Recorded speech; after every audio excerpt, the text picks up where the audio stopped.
And we are live. What is good, everybody? Welcome back to my channel. Alex here, back again with another video. And I got a very, very, very special guest in the house today. I got my boy Shaq coming straight from the Bay to Sac down here in San Diego right now, chilling. What's good, bro? How you doing today? Man, I'm just happy you got time. We've been trying to link up, and when you're busy and things can move around, and Yeah. I'm just glad I understood you understood me. Nobody had a miscommunication, felt slighted, and the communication was like, oh, this is going on, oh, it's okay. That was what was beautiful about it. So now we getting to this point right now, and I'm just excited because it's like, oh, the energy that I felt even through the messages, from the jump, through the messages, even back in high school, just all this energy, all these things being put in place. So now I'm like, okay, this is what it was for. This is what it is. Simple. It's our time, bro. It's our time. So real quick, for the viewers who don't know anything about you, tell us a little bit about yourself, bro. Where are you from? What you doing right now? Just give us a little bit of Shaq and your backstory real quick. All right. I'm Shaquille Cornelious. I'm originally from the Bay Area, Oakland, California. Born, spent a few years out there, I want to say, from the time I was 10 to 11, and was back and forth between Oakland and Elk Grove for, I want to say, 2 years, and then I spent with it in Elk Grove from, I want to say, 12 on, just from Alexis Elementary to Eddie to Laguna Creek. That was my thing. I really, I think, put my stamp and this became Elk Grove. It kind of became I want to say, my hometown.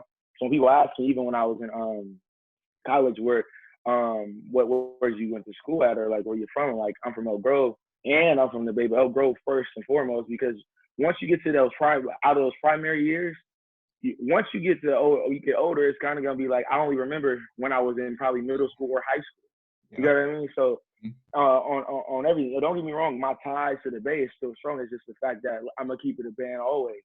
But went to Davis, played football. My knees got really bad. I just didn't really have the love for the game. Sports, didn't want to play sports. I just tired of that narrative. Oh, you look like an athlete, you're going to play sports. And, I have hundreds of people that I've played sports with over to 18 that all wanted to go league. And I only have probably 10 friends that are in the league right now. Yep. And they're barely in the league. And they were the best of the best. You know what I mean?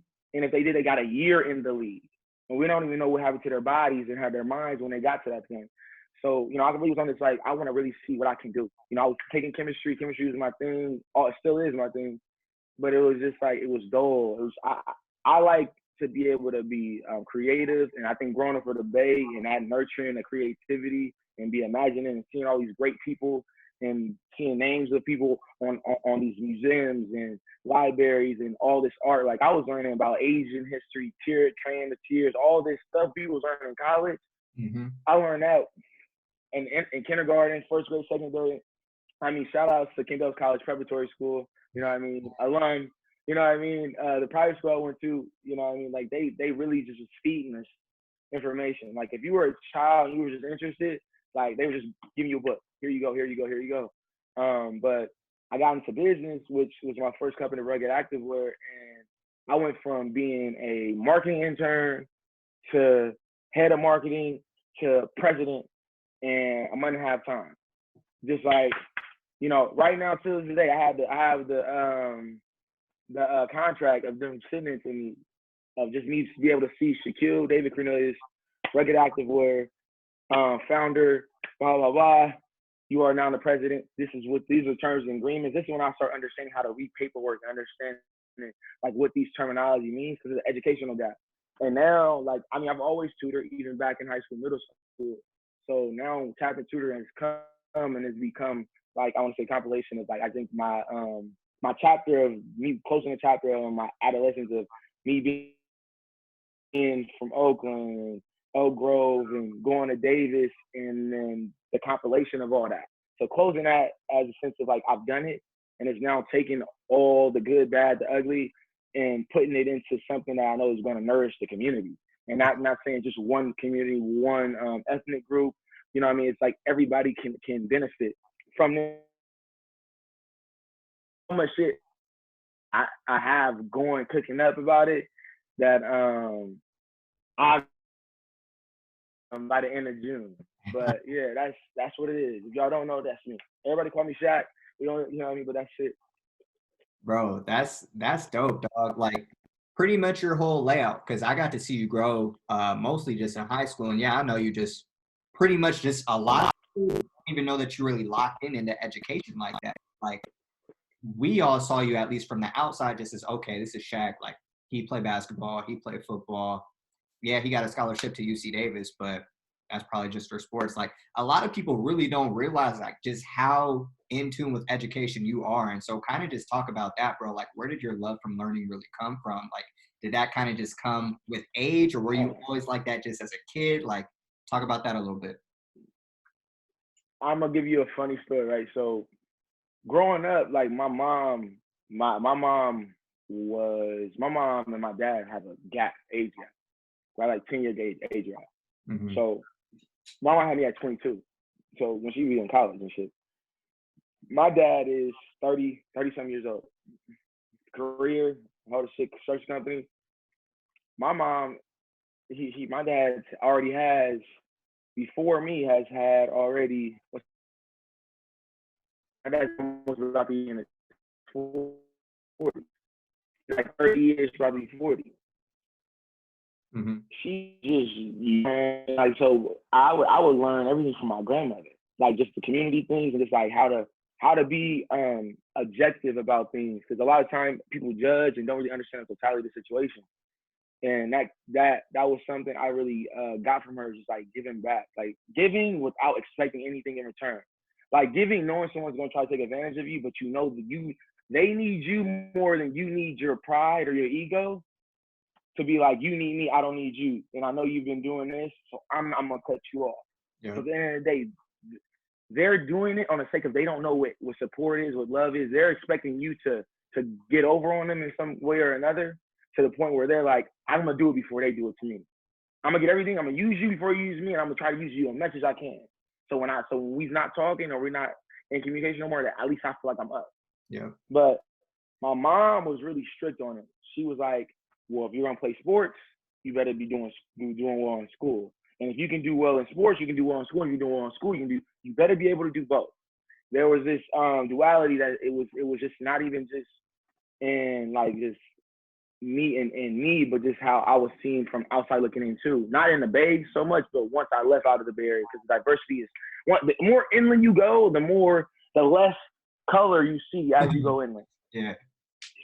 They say minorities are coastal people, so you will see the biggest I want to say percentage of black and brown people on the coast of all across America, and to be honest with you, across the world. But my mom was really strict on it. Like I went to school year round. I played sports year round, went to school year round. Like I went to school early, so we had school at, I want to say 8. I went to school at 7 because we had a program. Mm-hmm. GATE program in the base called the GATE program. Yep. So I was in that. And then my mom put me in mathletes after school. So I was going this school, boom, boom, boom, boom. I'll get home 5, 6 o'clock.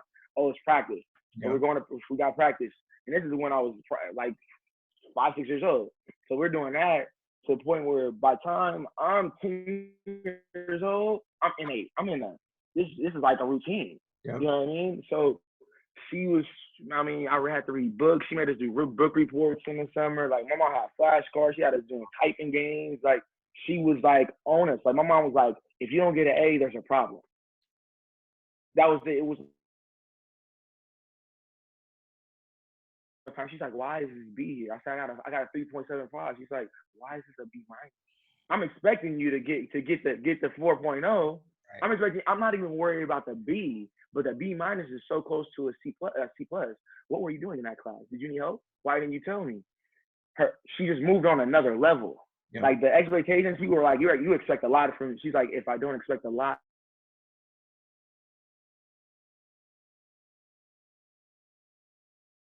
Like, damn, okay, you got there. But my mom was strict on the school. Like, I knew once I got the school thing, I could damn near do what I wanted to do.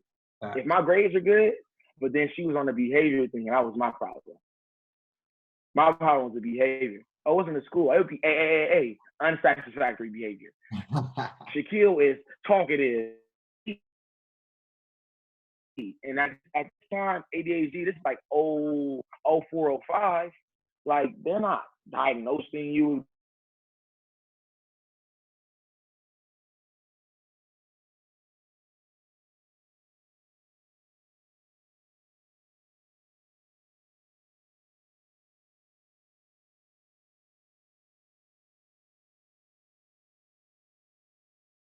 With more or less how education is important, and me seeing as I went to college and just seeing how I'm able to connect with people that are just so different from me is just basically her allowing me to go into these spaces where it's just like it normalized. I felt she normalized the path that I was going to eventually go on because I'm used to being in that. You know, I'm used to seeing different people. I'm used to dealing with people with different ideologies. And so how to I want to say navigate through that is not difficult. You know what I mean? Like that is something I feel like is lost in this generation. This is why I'm trying to bring it back, because there's a lot of things we're not getting that I was getting. Like my older cousins, I was probably 8. They were like 13, 14. Oh, you watching him. That is your responsibility. If something happens to them, you're in trouble. Oh, so you know what? Now they understand they have to look after the younger person. And now they're with you so much, you're damn near kind of friends, but you're not gonna let you know you're friends. But now I'm about to teach you something. Mm-hmm. So that is big right now. But I don't want to rant off of this. I go all day with this. But like education is really important. Like, and not even education. I want to say the acquiring knowledge. Like even for what you're doing right now, like you have to understand how the body works. You have to go do your research. You got to know if the product you're giving has anything that goes wrong with it. Is this going to affect the person who is like gluten? What if they're vegan? Like you have to go search out that. You can't just like, I want to do this and be like, well, shit, like this is what's going on. No, you have to go, you got to sharpen your tools. You have to, in order to sharpen your tools, you have to apply what you know. And in order to apply what you know, you got to go find what you're looking for. It's a process. But I think now we have this social media where people make it seem like it's popcorn. Bro, I'm so glad you said that too, because that's a fact. Like one of the things that I truly notice is that like most people, they want to make money. I mean, we all want to make money. I get it. But they don't want to take the time to learn the skill. Like you don't realize by you just providing value, the money is going to automatically come. But they're not trying to embrace the fact that you got to learn in order to bring value to someone else. And I'm just so glad you said that. I'm not even trying to or go on nothing. Oh no, bro. But I agree with that. Because I tell people all the time. People are like, I want to start a business. I was like, go get an LLC. It's $75. Exactly. And people don't. It's $75. Oh, you want to start a business? Think about ideas. I told we can go over this. We go to your next question. We can do this off camera. That's for another day. So the education, bro, that was big for you. Mom's pretty much laid the foundation from the start. Yeah, she laid that out. Now, kind of talk about your transition, because let's be real, bro. You kind of like went off the scene for a few years, bro. And like 5 years. Yeah, like you was on the scene, and then all of a sudden you just pop out of nowhere. And I don't want to say you're a completely different person, but you see the growth. So kind of talk to me about the years spent at Davis and the years just you growing and truly becoming a man. Like talk about what that experience was like and how you've changed from where you're at now compared to where you were at, let's just say your freshman year in college. Man, like me growing up, like no one even knows this, but when we left from the Bay, it was because the Bay was getting really violent. And even though we lived in a really good place in the Bay, I still went around with my cousins. We going to Boys and Girls because it was in the inner city. Right. We're walking around the city. We're going into these different neighborhoods. Our friends are everywhere. So if it's violence and you got straight bullets going, this and this, even if your kid is doing the right thing, something can happen you have no control over. Yeah. So what my mom does, she takes a city boy who's been taking a bus since he was 6 and take him to Elk Grove. Mm-hmm. To the suburbs. Okay, so I'm in Elk Grove in August. Not in August, and it's October. So I was in school already in the Bay. We get out of school. My mom tells me a week, oh, we're moving. I'm like, okay, like we moved before, okay. You know, they're taking them on. Everything getting packed up. She's like, oh, we're going to Sacramento. I'm like, Oh, my cousins are out there. Okay, we about to just be out there for a little bit. No. We going to Elk Grove. Okay, like I used to spend little like weeks, 2 weeks in the summer with my cousins because that was the time we had off before we had to go back to summer school. No, it's different. We don't grow. When I say the streets in the Bay, you've been in the Bay. Streets is like Elk Grove. You have mile-long roads. There's no streets. They're roads. Even the streets in the houses are 500 feet. You know what I mean? So I'm like, I'm supposed to walk here? Bruh, I lived on Trent Home by the old spaghetti factory, bro. Oh, me too. Bruh, I think you was over there, bro. We had everybody. I walked from there to Electrodonna. That was a mile and a half. Simple. Bro, back and forth. The only thing that was good, my house, Alex, was literally right behind Harry Daddy. So I used to hop the fence to get to school.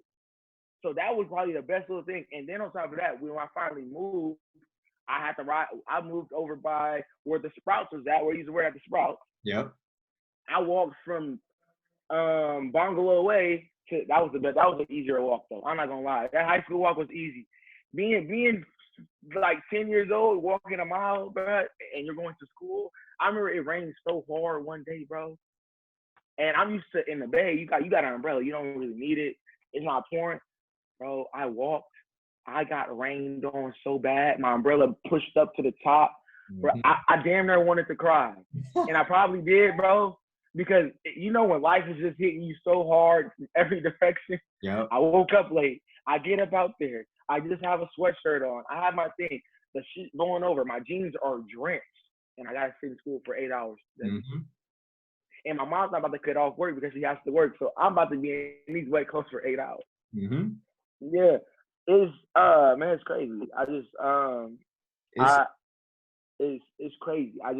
I think it's a lot of things that's happened. Like my grandma died. So the month after I got there, and she's grazing. My mom was like the disciplinarian. My dad was the nice guy, and my grandmother was nurturing.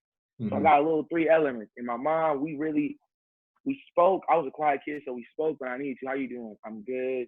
Did this, but little shit. I was a quiet kid, introverted as fuck. Like I like Yu-Gi-Oh, anime, all this shit. Read hella books. Right. But play sports. That was my thing. So my mom had me in science camp. That was just she's just like, are you just this nerdy ass, big ass kid? Like I was like, at 10 years old, I was like 5'6". You always bigger than everyone else, bro. Always. I was a big dude. So, man, that happened. So my mom died, my grandmother died. I moved out here and I was back and forth with my dad. And then he lost his mother. So he was a little different. Like I could tell he was there. I never seen my dad cry in the years that I could remember until my grandmother passed. Like he said, had his face good until she went on the ground and he was done. Cried, the whole nine. So my dad, I didn't talk to my dad from the time I was 12 to the time I turned 17. We did not speak. I did not see my dad. So I'm growing into my adolescence. That's what you know what I mean? You know, girls, what's the difference between what this and that? How do I treat this and this? I'm going off with my mom. I want to treat everybody like my mom and my sisters and this and that. And you can't do that. It's a different little situation. Yeah. You know, and I learned that real quick. Middle school came and I was getting my feelings hurt left and right. Like, whoa. This is not what I thought it was. I learned quick though. Quick. You know what I mean? But I think even in high school, not a lot of people got to know me. I only had like my homie Pat. It was a lot of people who was around me, but I only had friends that came. There's so many people that came in my house. Right. If my mom let you come to my house, we was friends. You know, my boy G2 was in Philly now. That's coming out here. Spending the summer with me. And my boy Pat, who I'm doing this with. Like, I've been knowing Pat for damn near 12. We met when we was 11, 12. Yeah, I know him from high school too. I've been knowing Pat since I was like 12 years old. So this is 16 years. 14 years we've been rocking each other. So when I got to high school, you got people that just always want to be around me, wanted to gain something from me. It was always this thing of like, I gave so much because I grew up in a place where that's all I knew. Right. People talk about the violence of Oakland, but I knew only the love. I knew when the drug dealers and this, and they were like, hey, homie, hey, here's some money, go get something to eat, blah, blah, blah. Y'all need to get up out of here. We trying to hang out on the block with them, just joking around. They like, no, y'all need to go somewhere. That's how I grew up. We grew up people giving back and this, that, and the third. Like there was an understanding, and I think my dad not being there, my grandmother dying. Like I dealt with grief that 10, like a big grief.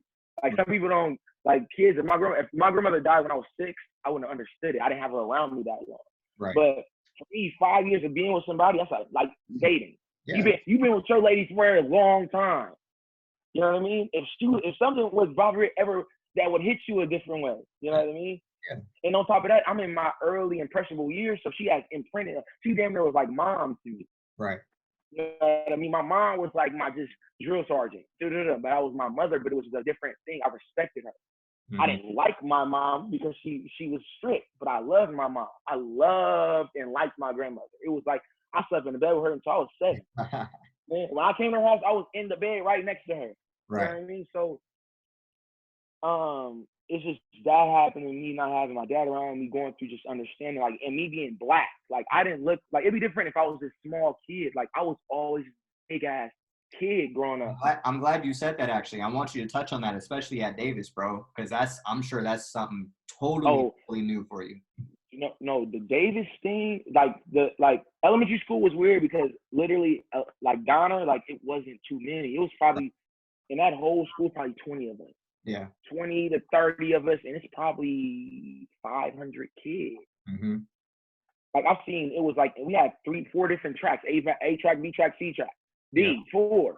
Mm-hmm. And then with all that, you probably had in each of those groups of the 5th graders, 6th graders, you might have had, bro, it was maybe 2, because I went to Donner my 6th grade. I came from Union House, so I was a little bit more at South Sac. You go to Donner for 6th grade, and yeah, I pulled up and I was like, because Union House, that's a predominantly like minorities pretty much run that elementary. Exactly. So I was like, who is these people? Like, where is my people at? Like, I'm lucky. I think I have maybe Hennessy. I don't know if you know who Hennessy is. He went to I know Hennessy. Yeah, Hennessy. That was like Hennessy who? Hennessy who? That was your homie. We used to all play against each other at the other. Bruh, it was probably, bro. And you gotta think, it was probably even in 5th and 6th grade. Like you're a year above me. Mm-hmm. It was probably when we played basketball. We barely got a 5-on-5 at that. Yeah, it was bad, bro. It was bad. So you're going in there, and I knew I was different, bro. I was walking across from Trenholm over to going down Trenholm and Laguna, that cross section. Walking across the street, push the thing. I'm walking, when you feel some people, just somebody staring at you. Yeah. I look, that every white person in the car was like this. Yeah. Like why is he over here? South Sac is that way. Why is he over here though? Yeah. Like they don't come this far over here. Why is he over here comfortable? Man, from that day on, I was like, oh, I'm different. Like I didn't know I was black. That was when I realized I was black. I promise you, 10 years old. That's when I was like, oh, something is different. And then people used to be like, you're so dark. That was the thing I got from 5th grade to the time I was in 8th grade. Shaq is dark. He's just dark. He's dark, dark, dark, dark. I was like, the time I was like, damn, is something wrong? I've never heard that in my whole life, bro. I didn't hear about how dark my skin was until I got out Del Grove. So that kind of was something else that, and I think I was doing a lot with my dad not being there and my grandmother dying. Like I didn't breathe. I remember breaking down crying, breaking down when I seen her at her wake, breaking down when she went in the ground, and then after that, I didn't talk for a year. Right. My dad was taking me to. I think that was another thing that strained my dad because we were going to something's wrong with him. He's not. They're just like this is his way to grieve, and I don't even know if that was me really grieving. Like right. The first time I breathed my grandmother was a month ago. She died in 2004. I got her tattooed on me. Like this is when she was born, 1930. Mm-hmm. Cornelious. I have not breathed my grandmother in 16 years. Like I turned 26 and I went to her grave to fill out. She don't have no fucking headstone. I was sick. But I'm just getting over that, bro, because I seen her a month ago. I'm just now getting over that. Right. You know what I mean? And then we can't get a headstone right now. I can't call and get one because it's Corona. Right. So until this is over, that's about to just be where it's at. Mm-hmm. You know what I mean? And you can't put anything down on the ground if it's no headstone. I can't even put flowers down there. But it's just that, and like just me growing and dealing with so many things, bro. Like I've been in so many life and death situations. I've been, all the heartbreak, pain, betrayal. You like questioning your identity. Me understanding my identity. Like I think the biggest thing that affected me so much, like like no shit. If heaven was here, college was like right there. Like, bro, me going to college, like me going into a school like UC Davis, like I got into, nobody even noticed. I got into Yale, I got into UC Berkeley. I wanted to go to Berkeley because I grew up on Berkeley Ave in Sacramento in the Bay. I grew up in Berkeley. Albany, damn near, if we want to say, grew up in Albany, but we was in Berkeley and West Oakland. I just where my whole family was in the East Bay area. Mm-hmm. You know what I mean? So that was my school. That was my school. I always wanted to be. I was like, I'm gonna be a Berkeley boy. Berkeley. Everybody wanted to be BB. That's our BB. If you was in the hood and you got to go to a school, you was going to Berkeley. Mm-hmm. I had a whole Berkeley setup, top and bottoms, the jersey. I was anyway, bro. I was claiming that school top to bottom. I think my mom bought me that. Like I was a freshman in high school. Mom got me the yellow with the navy blue pinstripes. I thought I was the coldest. I'm weak. Yeah, I thought I was the coldest. I wore that all summer long. Mm-hmm. I wore the jersey. I wore just the shorts. I wore the shorts and the shirt. Man, I had 3 fits, and I for sure was gonna wear it at least once a week. Mm-hmm. So, man, like it was just that, and me just dealing with who am I? Like I look like an athlete, but I'm really a scholar. Like I really enjoy learning. I really enjoy it to the point where I'm passionate about it. Now, like, I'm passionate. I'm glad you said that real quick, bro. Not to cut you off, but do you feel like there's kind of talk about that? Like you're a scholar at heart, but people is looking at you as an athlete. Did that ever get to you? Like, did you ever feel like kind of stereotyped that? Like, kind of talk about that a little bit. I walk into Davis, right? People don't even know this. My SATs, I got 1,800 on my SATs. And I didn't even study for the test. Right-handed guy, I couldn't afford it. My mom had 3 kids, living in a house, $500,000 house. Right. What fuck she? One person, just her. Mm-hmm. My mom worked 3 jobs. I see my mom when she left the house at night, and I saw her. My mom left the house at 12 o'clock. I didn't see my mom until 5. My mom slept until 11. I didn't see my mom. I learned how to cook at 10.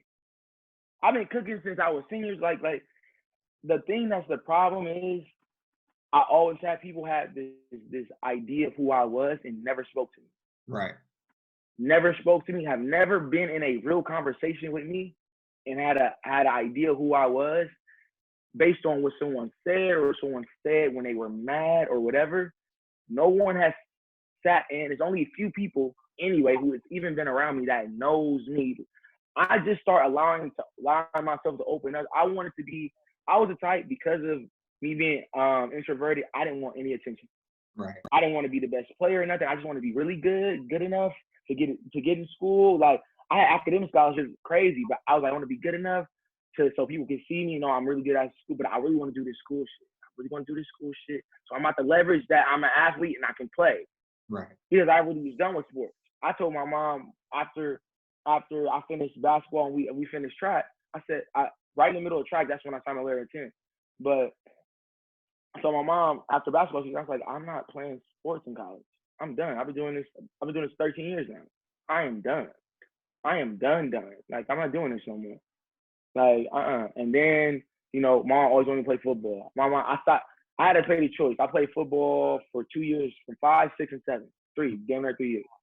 My mom was like, well, we're playing like damn near $1,000 a month every year for him to play both sports. Mm-hmm. And this is when they weren't doing all these grants and you got to pick one. And I loved the hoop. My dad hooped, and I think I wanted to be like him. My brothers hoop, my younger brother hoops, my older brother hoop, my older sisters hoop. Like we was about my brother is 6. My brother played overseas. My brother is 6'4". Mm-hmm. My nephew was 6'4". My older brother was 6'5". You know what I mean? My dad was 6'3". I'm the shortest one out of all of us. I'm 6'1". Like the hoop was the thing. So I'm a hoop. Man, so when I played, my last year was for her. And then I got a scholarship. Like, oh, Davis, I could go to Oregon, but I ain't never been to Oregon. I'm not doing it. Right. I got a scholarship for Oregon State. Wasn't doing it. Nah. So I went to Davis. Didn't go to Berkeley because she was like, I don't want you in Berkeley.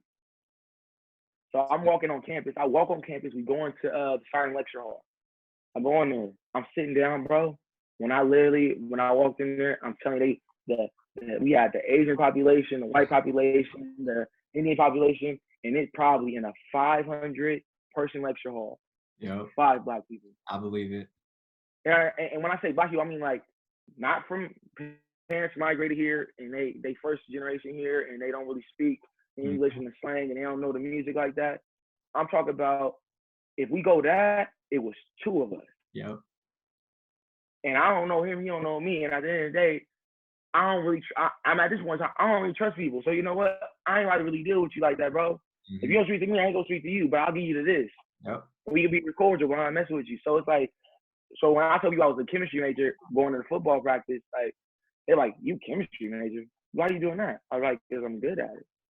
I'm teaching my homies who's in class with me. It's like, so we all was on this STEM path. All of us was like, you had doctor, chemist, pharmacy, da da. So we taking chemistry, calculus, physics, bio. You taking that. Boom, boom, boom. So you getting 3 science classes, elective. You taking anywhere between 16 to 20 units. Yeah. So every class I'm going in, nobody wants to work with me. Oh no, he's not smart. He's not smart. He's gonna flunk out of here. We're not gonna have him in our group. Da, da, da. And they not even knowing why you are doing this. Why you doing this? I got practice at 5 in. That's just what I go to practice. I get up to practice at 4:30. I'm in practice 5 o'clock. I'm running going practice from 5 o'clock to 6:30. I take a shower. I got a 7:30 class. Shower, eat real quick, ride my bike in the fucking rain to my class to fuck around and forget my whole textbook is there. So you know what? Fuck it. I don't have to. And to be on top of that, I'm ADHD, severe ADHD. Mm-hmm. Severe ADHD. I didn't even know I had ADHD until I got diagnosed my sophomore, going to my junior year. It was the last semester. No, it was my freshman going into my sophomore year. Yeah. I was like, I'm smarter than this, bro. Like my grades was like, I only was doing well in chemistry and science classes. My other classes, humanity ass classes, I was like getting C minuses. Like even my calculus class, I was getting like C's. I'm like, what the hell? Right. Like I was in school. I stopped, and this is when I stopped playing sports too. Like my grades was cool. You know what I mean? I was getting B minuses, B, C. So my GPA was like 2.8. You know, and then as soon as I stopped playing football like in January. Mm-hmm. So March. I did 2 quarters of me playing sports. I quit March 23rd, 2013. I remember like it was yesterday. Okay. I was like, I'm tired of playing. I don't want to do this. This ain't fun to me. Me waking up 5 in the morning, me doing all this. I don't even like football. I don't care how good you think I'm gonna be. I don't care how much you think I'm going to. I don't care about that. I want to be happy. That's why I learned I want to be happy. Right. But, like it was just the thing of you have to deal with this constant, like you have to prove that you belong. I had imposter syndrome for 5 years, bro. For 5 years, I had the question like, man, my grades are not like this. Was I just a subsidy? Was I just affirmative action? Or was it because I'm an athlete? Like, do I really belong? Can I really compete here?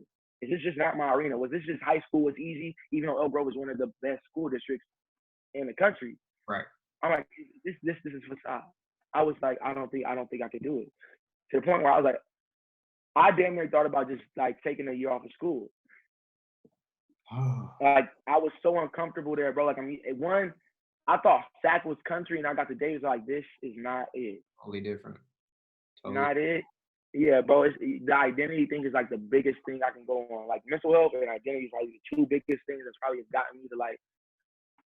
I've grown more in the last 2 years than I did from 18 to 23.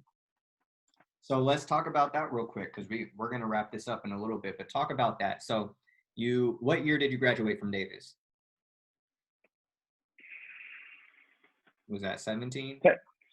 Technically speaking, I'm still waiting on them to give me taking for the class.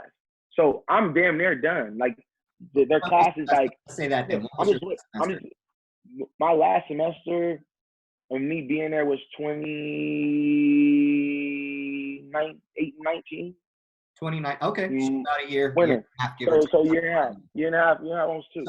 So talk about that. So you get out of school altogether. Do you already have in mind what it is that you're looking to achieve? Do you kind of like, all right, I need to build my own business? Kind of, were you lost altogether? Kind of, where were you at that point?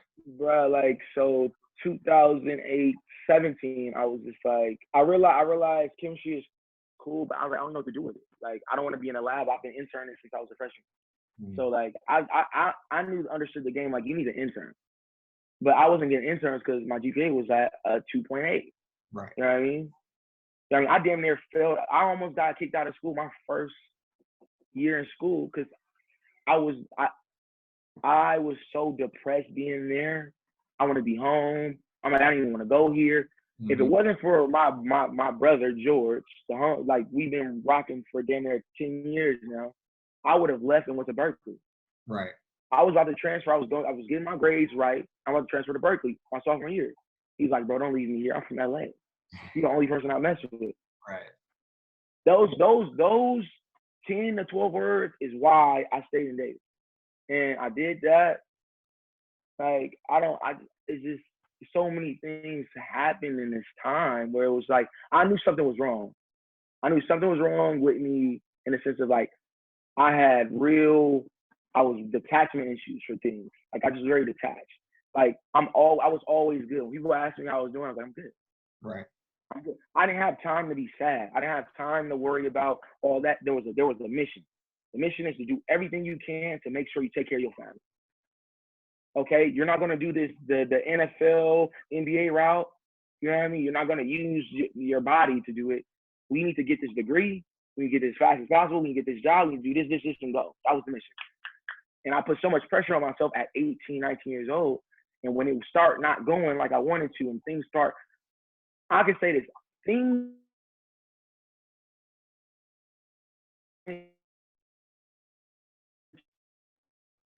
the doors start closing on me. Like, the door was wide open from 10 to 18. Don't get me wrong, people died. My dad wasn't there. But, like, other than that, that's typical shit. Like, in most Americans, and especially in that community, the dad's not around and people that they care die. So, okay, let's take it out the way. Like, everything I was able to do and accomplish from that time is rare. Rare. There's just a rarity. So, me getting to this point, I kind of was like, damn, I made it, and I was partying, bro. I didn't taste alcohol until I was 18 years old. That's good. I didn't smoke weed until I was 18 years old. I was an athlete, but I was like, I didn't want to be the person to be like, well, I don't like it, but I've never tried it. Right. So I realized I had a big breakdown. I was like 21. I was 22. Like, I just was like, I'm supposed to be graduating this year. I'm not graduating. All my homies is graduating. I'm talking about not even the people I just met along my journey that kind of like helped me just feel like, damn, this is not as bad as I think it is.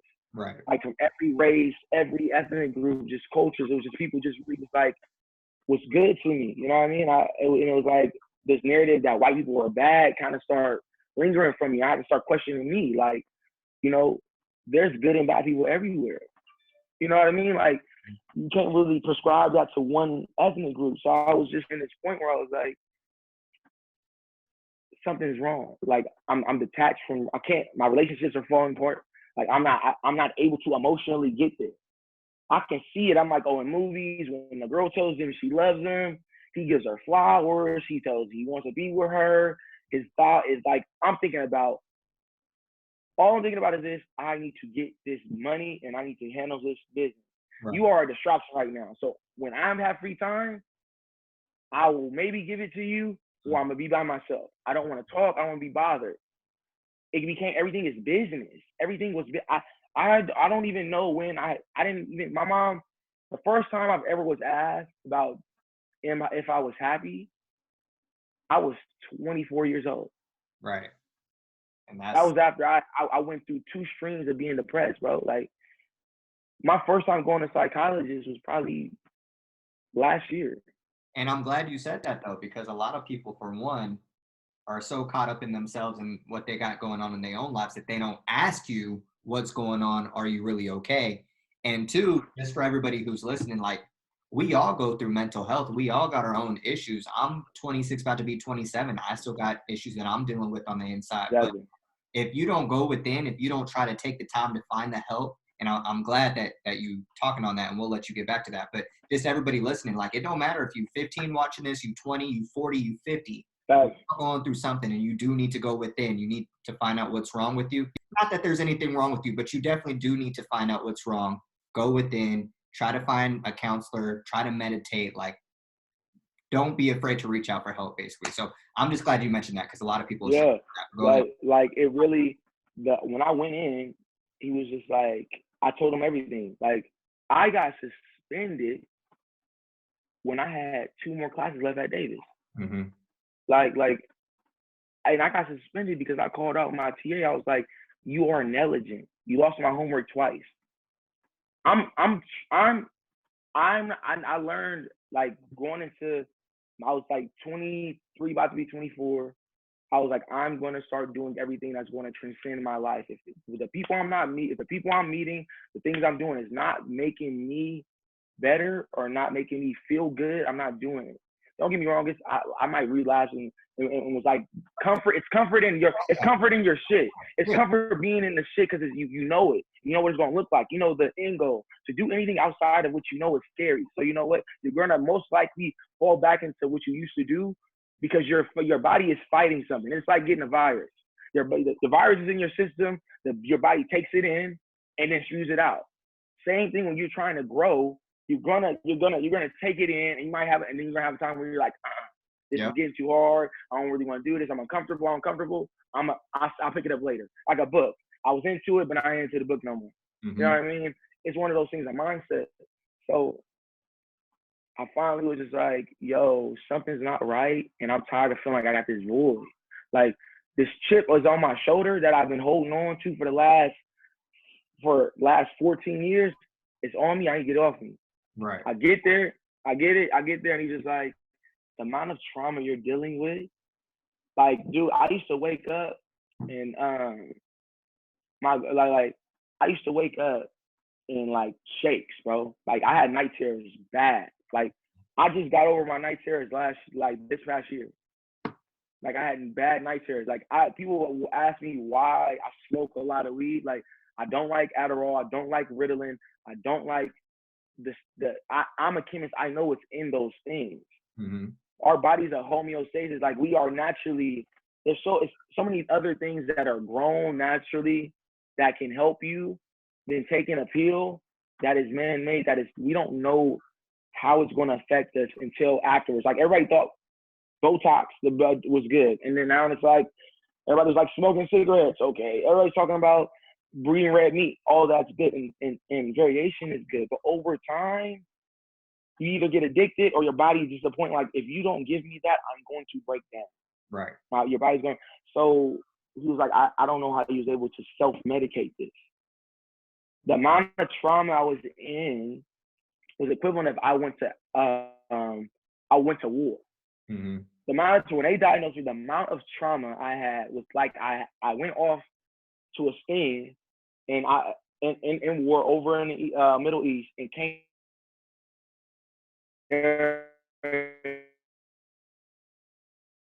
You saying is very calm about situations that are traumatic. I did probably 6 sessions, and by my 6th session, and I think my last session I went to was right before Thanksgiving.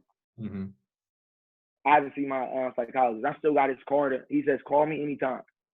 What they don't know is if you go see a psychologist before, if you're still on your parents' benefits, you have 2 years with that psychologist, even if you pass 26 years old. Right. So that's going to be my psychologist until I'm 28, right. Unless I get Kaiser as under my coverage.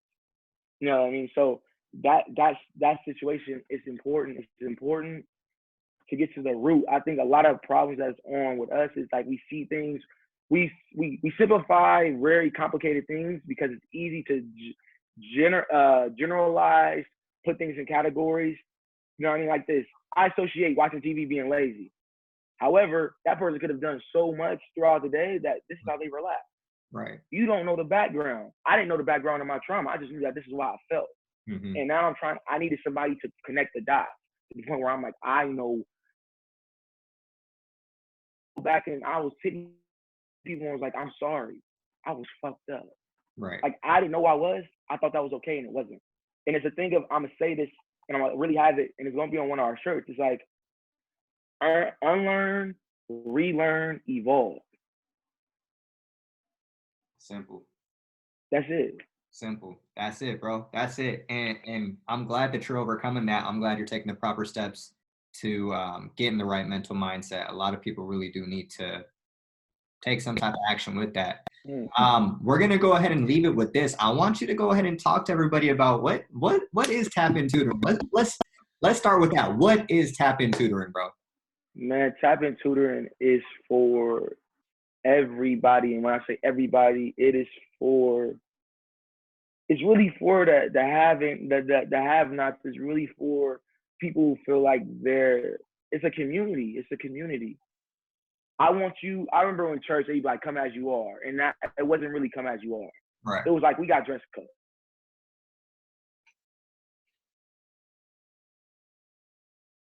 You know what I mean? Button up, polo, come correct. I really want this to be a space where if you don't feel comfortable with me, I feel comfortable with you. Alex, what you just heard me say is something I wouldn't have said to anybody else because I'm comfortable with you. Right.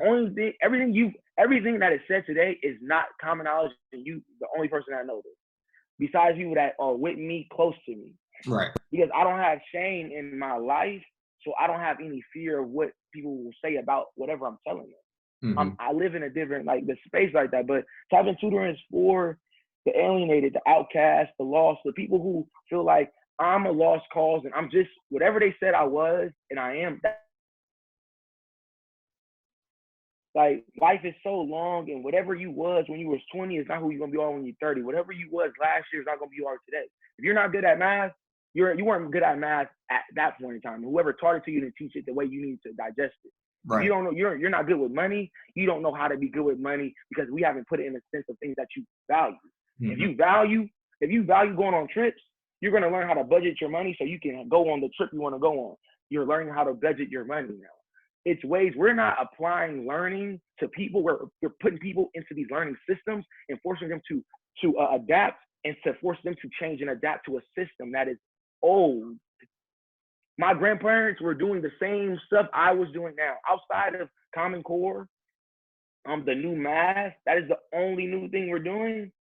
But I have a student in Kenya right now. She's learning Swahili, Spanish, and Portuguese while taking calculus, physics. She's taking classes I'm taking damn near taking college. Right. And she's 14 years old. Mm-hmm. This is what I'm talking about. We're so behind in education, and even over there they're behind because there's this lack of connection to the person who you're teaching. It's mm-hmm. my job. I tell the parents all the time, at tap-in, it's our job to adapt to you. I have a student. They're 10 hours ahead of us in Kenya, and there's another 16 hours ahead of us in Japan. I gotta be up at 4 a.m. just to talk to her at 5 because they're up. That's 3 o'clock when she needs to have her tutor. Right. And when she can available to have it when nobody's on her Wi-Fi. Mm-hmm. We adopted them. I have another tutor. She has to 16 hours. So she's up at same time to deal with that person at I want to say 8 o'clock at night. Mm-hmm. There's understand. I'm here to adapt to. I want to be agency to the parent and stand in solidarity with the student.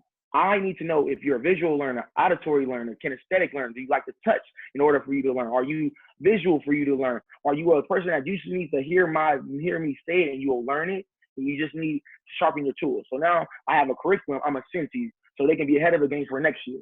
See, well, I tell parents, if you're going to have your child in sports year-round and art in this year-round, they need to be in school year-round, but in school and telling to what they enjoy. I'm not about to have an artist, a person who likes to paint or make sculptures, taking calculus. You need to take regular math. You need to get up to arithmetic. You need to know how to budget your money. That's really what you need to learn. Because one, if you want to go to art gallery, you need to know how to what's the high points, what's low points, how much the frames cost. This is what I'm trying to get to the point. Alex, I want to make this a homeschooling to a point where I can have a base. Right. I want this to go from service. I already have a collaboration that's going to happen next summer. I'm making a camp. And this is new. This is new. Next summer. We're hearing it first. Yeah. So this is not a game for me. I want people to understand you can be. I have tattoos. I wear jewelry like you, jewelry. Like when people wear jewelry, I like to go party. I drink alcohol, but I'm more than just my job. I'm more than just what you see, and I'm more than just what you like to see. You know, I had a conversation with my mom. She was like, you know, things you do. You know, if I wanted to have a tutor, I would. I'm not targeting you. You're not who I'm targeting because you have the choice of not to be able to say who you're not going to. You have the money and the resources to be like, I can go somewhere else. 80% of people don't have that. So that's who I'm targeting. I'm targeting the majority, not the minority of that have the means to make a decision like, oh, do I want 2% milk or do I want whole milk? No, you know what people are saying? What's more expensive? Mm-hmm. What's less expensive?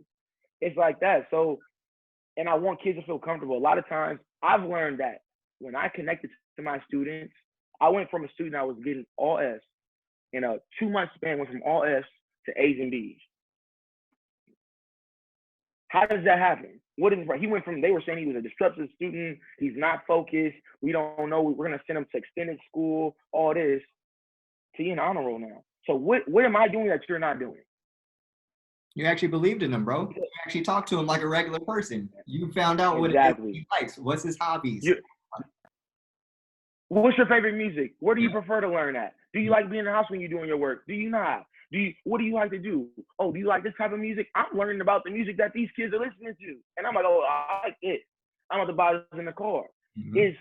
It's the thing. We have my granny live out here. And she's not my actual granny, but everybody call her granny.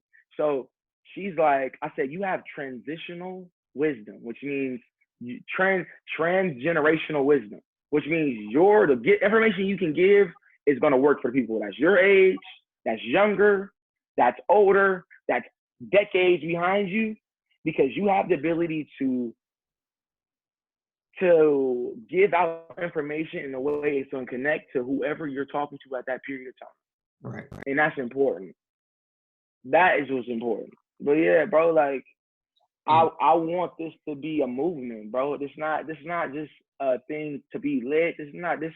I could care about none of that. If I'm helping people, I'm just helping people, bro. Here's what I want to say to you, because I'm gonna keep it a buck. I don't know anybody else who's even doing what you're doing, just to be honest with you.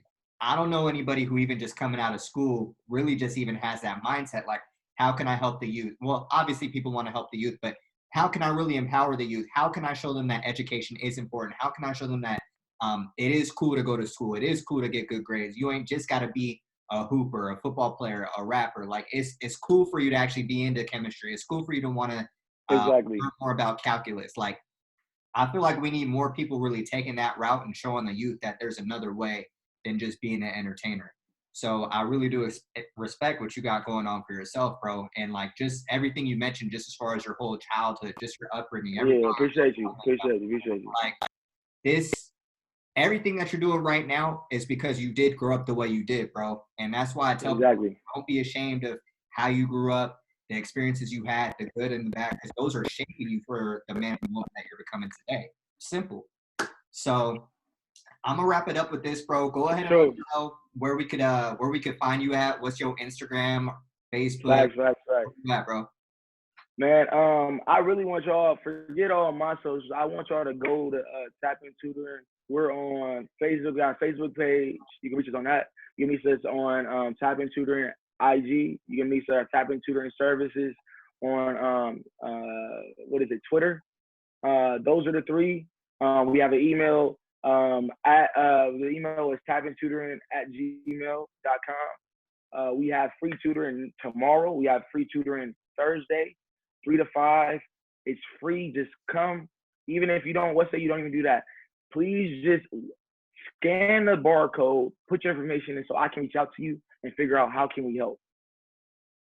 It doesn't cost anything. Nothing I'm doing and asking of you is costing anything. So utilize it.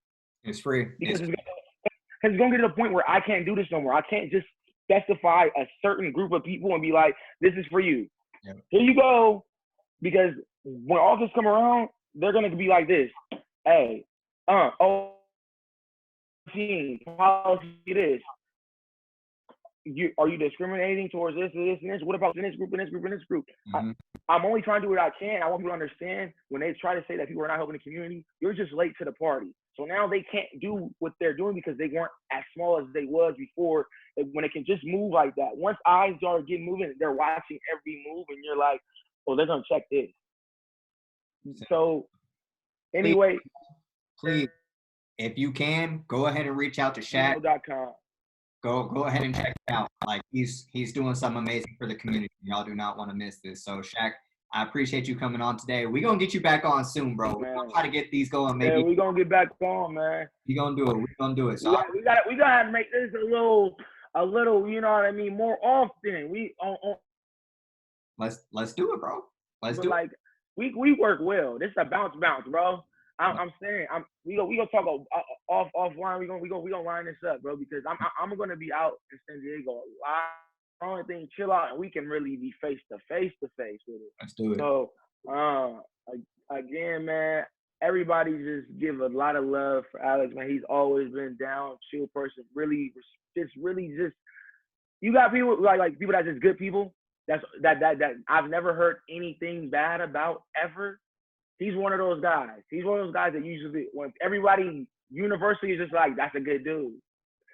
We could all win. I appreciate you, bro. Well, hey, that's going to do it for today. Ladies and gentlemen, this is Shaq. This is just the beginning, yo. Like, y'all going to see him at the top real soon. So I appreciate you coming on. We definitely going to do this again. Until next time, we out. All right, man.